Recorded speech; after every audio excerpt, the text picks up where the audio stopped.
What is up, everybody? Welcome back to another video. In today's video, we're going to be talking a little bit about our Detroit Lions, about what the offense could look like in 2021, a little insight that Jared Goff gave us. Also, a couple of the latest news and rumors for our Detroit Lions. So let's get it started. We're going to bite a kneecap off, and we're going to stand up, and then it's going to take 2 more shots to knock us down. And on the way up, we're going to take your other kneecap, and we're going to get up, and then it's going to take 3 shots to get us down. And when we do, we're going to take another hunk out of you.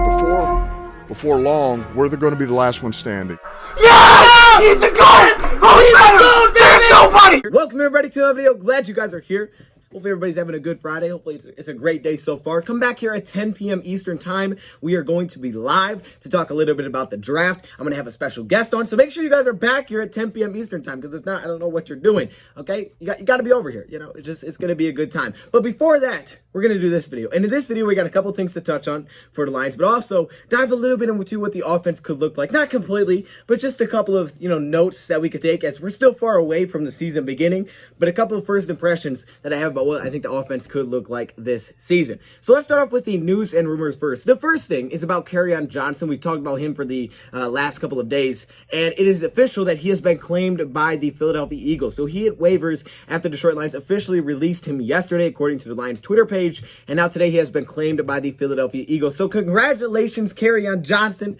Happy for you, man. I'm glad he found a home. I really am. I can't say I'm too shocked, that someone claimed him. I mean, he's a very young player. Great rookie season. He's just had to deal with some injuries. He lost a role in Detroit, but I'm happy for him. I'm glad he found a home, and we'll definitely be cheering you on over there in Philly. I think Jason Huntley's also there as well. I'm pretty sure. I don't know if he's still there or not, but isn't that where he went? I don't know. Regardless, though, good luck, Kerryon Johnson. Go ball out. Also, we have a rumor for the Detroit Lions, and this is about Melvin Ingram, the pass rusher from the LA Chargers.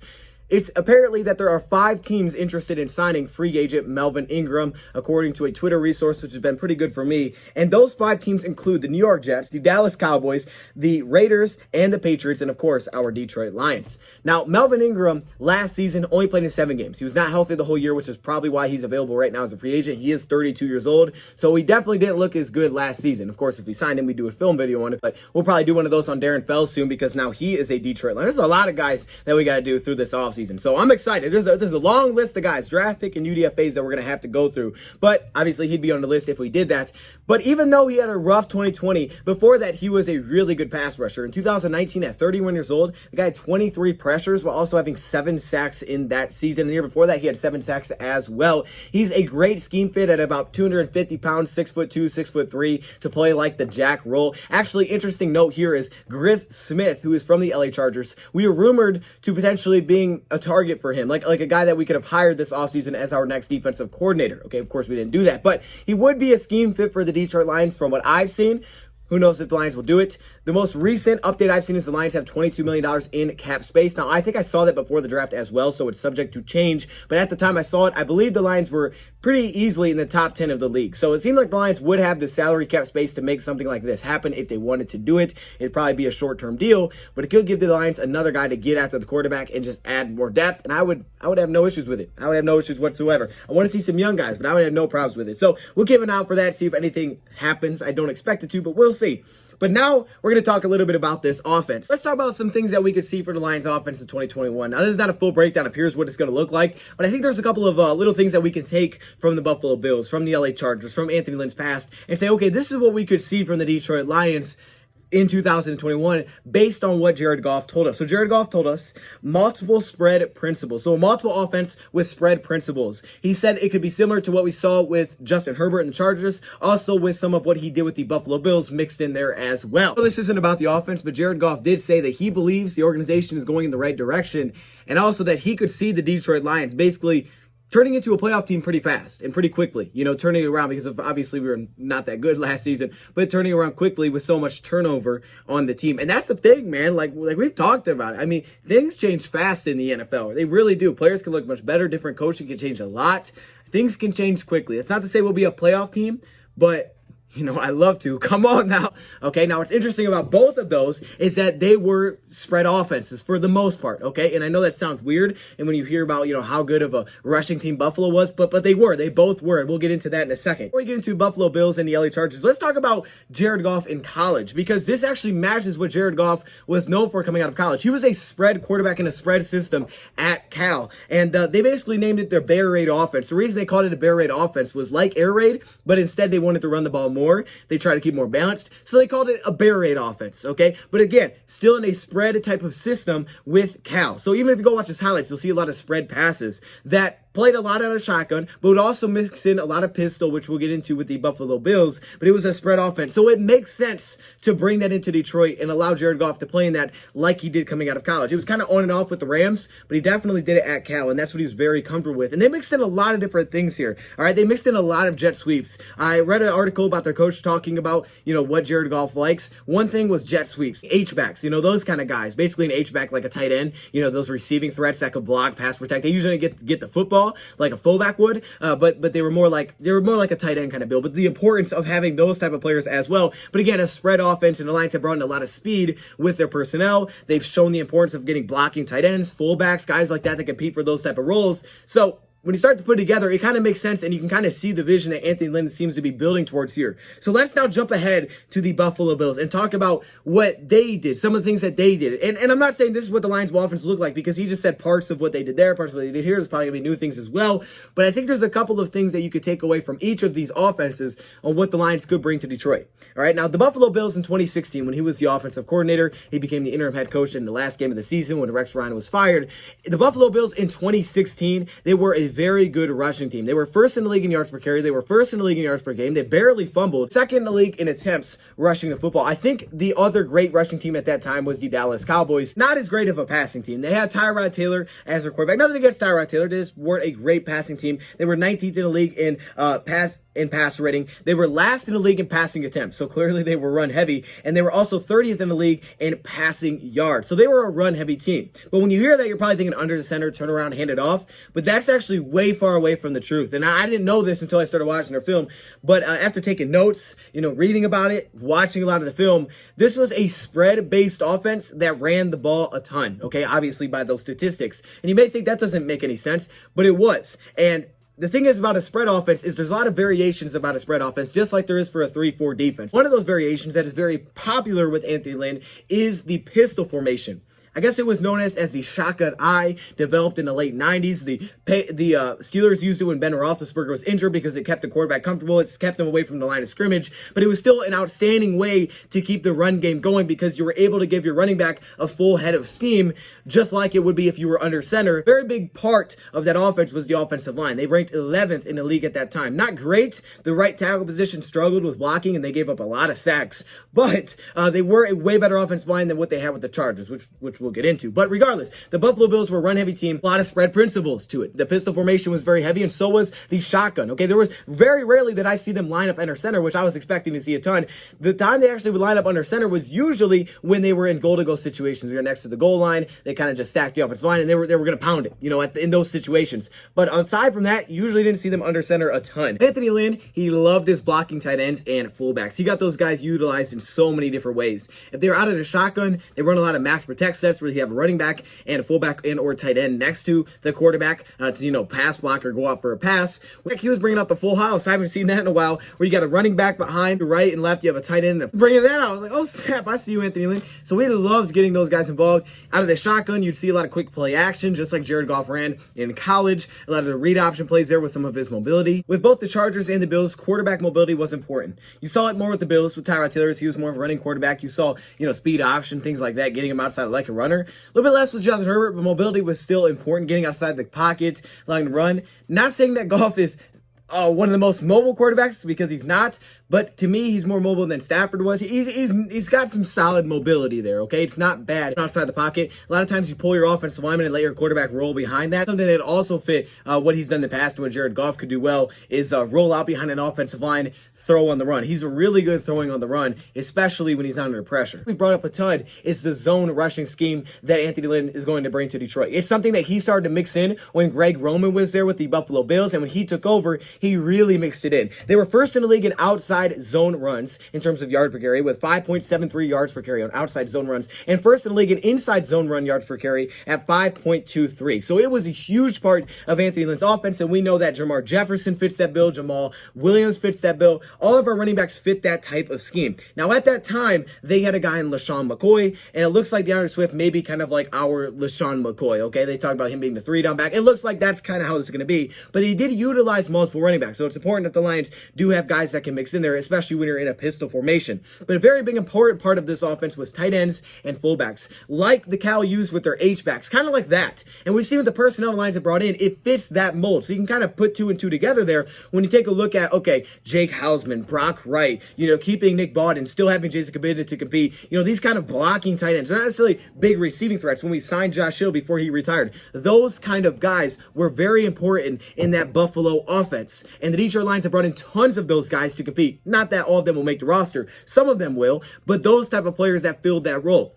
Playing the role of pass protection, being a lead blocker, but also being able to leak out and catch some passes as well. Not being a down the field big receiving target, but just a guy that can catch some passes. But they always had, Anthony Lynn has had one guy really run the show from the tight end position. With the Buffalo Bills, it was Charles Clay. With the LA Chargers, it was Hunter Henry. And with the Detroit Lions, it's going to be TJ Hockenson. Hunter Henry had 60 receptions. He was second on the team in 2020 with over 600 yards. You go back to Buffalo, Charles Clay was a huge part of that offense, and they would move these guys everywhere. They would use him kind of like a fullback. We know Hockenson can block. They would let him go out and catch some passes. They were used everywhere, but it was usually a one-man show, and the Lions have that with their Pro Bowl tight end in TJ Hockenson. Option plays as well. Did a lot of option plays. Read option. You had a lot of option pitches to the running back where they could spread things out. You had a lot of offensive linemen that would pull, tackles that would pull, things like that. So it makes sense schematically what the Lions have brought in this offseason when you take a look at what the Bills did back in 2016. Interesting thing that I took away from the Buffalo Bills, and I don't think the Lions have done this recently, but I thought it was very interesting. It's something that Seattle also did.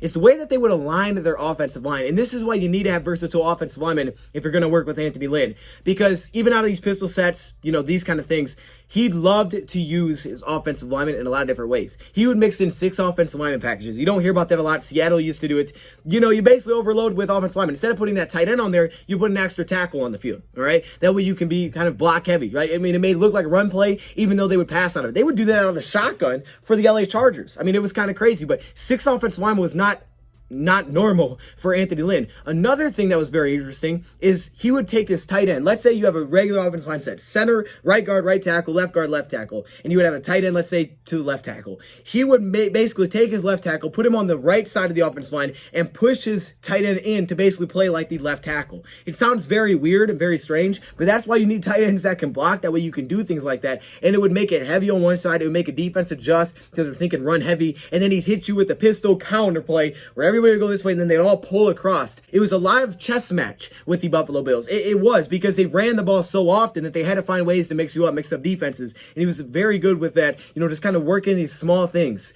to get the defense out of position and be able to hit you with a big running play. So multiple running backs, tight ends and fullbacks that can block, offensive linemen, deep and versatile, and when they had not even a great offensive lineman, the right side of the offensive line struggled, but even then, they were able to find ways to dominate on the ground game. So that's very exciting heading into next season for the Detroit Lions, and we know Jared Goff would love that. And then he moved forward to the LA Chargers, and they did some interesting things as well. The difference is here with the LA Chargers, they had a terrible offensive line. Their offensive line was bad every year that Anthony Lynn was there, and he could probably take some blame for that, but it was terrible every year. So because of that, they definitely played a different style. Let's specifically look at 2020 with Justin Herbert, because that is what Jared Goff brought up. Now, that offensive line was bad. It ranked very low in the league, and they were more of a passing team, which automatically shows you the versatility of a guy like Anthony Lynn to say, hey, I'm not just a run-heavy guy. I can also pass the ball. Rookie quarterback, they were 30th in yards per carry at 3.8. Not very good. They were also, though, 9th in rushing attempts, so he still liked to try to run the ball. However, when he goes to passing, 97 pass rating, which was 11th, 6th in passing yards, and 5th in passing attempts. All right, they became more of a passing team with Justin Herbert as their offensive line struggled, and they played to their strengths. So that's awesome. But there was still a lot of spread principles you saw mixed in here with Justin Herbert. Now, this showed less pistol, but it showed a lot of shotgun. shotgun. While more under center, there was more under center here with Justin Herbert. Probably fit his play style a little bit better than maybe it did with a guy like Tyrod Taylor, as I think Tyrod was more of a rushing quarterback than a guy like Justin Herbert was. However, we still saw some similar things. Run pass option was also a very big part of this offense, and it's something that Jared Goff utilized in college, where it wasn't a long play action. It was kind of like under center, take 2 steps, and then just throw it. And it kind of just sold it very quickly. It was quick routes, quick passes. That's something that LA Chargers also mixed in, and it's something that I could see, the Lions mixing in next season, getting that back with Jared Goff. The 2 tight end sets, you saw a lot. You saw a lot of 2 tight end sets. 2 tight ends on the same side, 2 tight ends on the opposite side. Usually it was, the guy like Hunter Henry, you could catch the ball, and then it was a blocking tight end. Just take a look at an alignment like this. They literally have 6 offensive linemen and 2 tight ends on the field. Okay, talk about run heavy. This is what a run heavy offensive coordinator will do for you. Fullbacks and tight ends were on the field a lot at the same time. They would mix in those pistol formations, but fullbacks, tight ends, even under center, they would mix that in. Okay, he loves utilizing those big guys, so it makes sense when Alliance have brought that in. And 6 offensive linemen, once again, it was still utilized, and they would do it on passing plays, because when you put a 6th offensive line, everybody's thinking run, and then you hit them with a nice play action out of the shotgun. Guys sell forward; they're already selling out, and it opens up things over the middle. Yards per attempt for Justin Herbert, very similar to Tyrod Taylor and Jared Goff. Jared Goff last season with the LA Rams averaged 7.2 yards per attempt. Justin Herbert in 2020 had 7.3 yards per attempt, and Tyrod Taylor was at 6.9 yards per attempt. So not a very big difference there between those guys. While they were more pass heavy, a lot of play action, a lot of quick passes, getting the ball in the hands. Another very big part that I noticed was, as I mentioned, jet sweeps, something that they did a ton, but specifically screens. Screens were a big part of the LA Charger offense, which is exactly what Penei Sewell fit with Oregon. That offense was so screen heavy that people were worried about Penei Sewell coming out of the draft, because they didn't get a lot of true one-on-ones, because he ran so many screens, wide receiver and running back screens. Probably some of it because their offensive line struggled, so they were trying to, slow down pass rush, but they ran a lot of screens, and that's what Sewell fit extremely well. Buffalo did it too. The Detroit Lions with Sewell on one side and Decker on the other, having these mobile offensive linemen that can block in screens. That's like the perfect fit. I mean, that is like Sewell's dream. Like, oh my gosh, we're running a wide receiver screen. Let's get it. He's going to love that. So screens, I imagine, will be a big part of this offense as well. As quick screens, get the ball to Goff's hands and let him follow some of those blockers. You have a lot of speedy receivers, okay? And you also have some running backs out of the backfield with incredible vision that can follow blockers. I expect to see some screens. But you can kind of see, in terms of running, you understand the zone scheme. You understand the scheme fits. You can see how they're going to use offensive linemen, some of the interesting things they're going to do up there, kind of the chess match that Anthony Lynn plays with teams, the tight ends and fullbacks, the importance of those guys. Then as a passing team, you're going to see some maybe of what Jared Goff did back at Cal, the spread principles, okay? You're going to probably see some under center just like they did with Justin Herbert. They did a little bit with Tyrod, but spread principles, which gets Jared Goff back to what he's kind of comfortable with, what he's used to. The point of a spread is to keep the quarterback comfortable while also keeping a very good run attack, because you're still able to go downhill. You're still able to run those zone schemes, and it just keeps the quarterback from being directly under center. And maybe that's where Anthony Lynn thinks he can, really help Jared Goff and make him comfortable, is getting him back in those type of situations.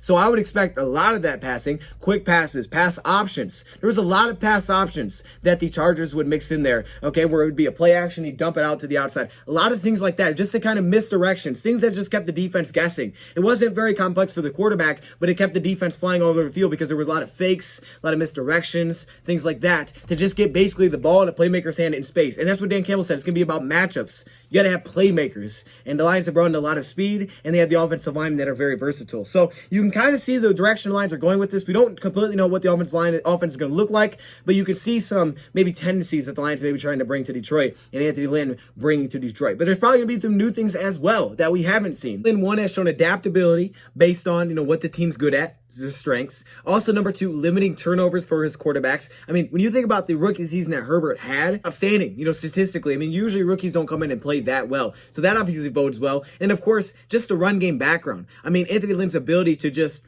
find a way to make the run game work and pop is something the Lions need, and something that Jared Goff also need. Let me know your thoughts, guys, below. Thank you for watching. I'm out.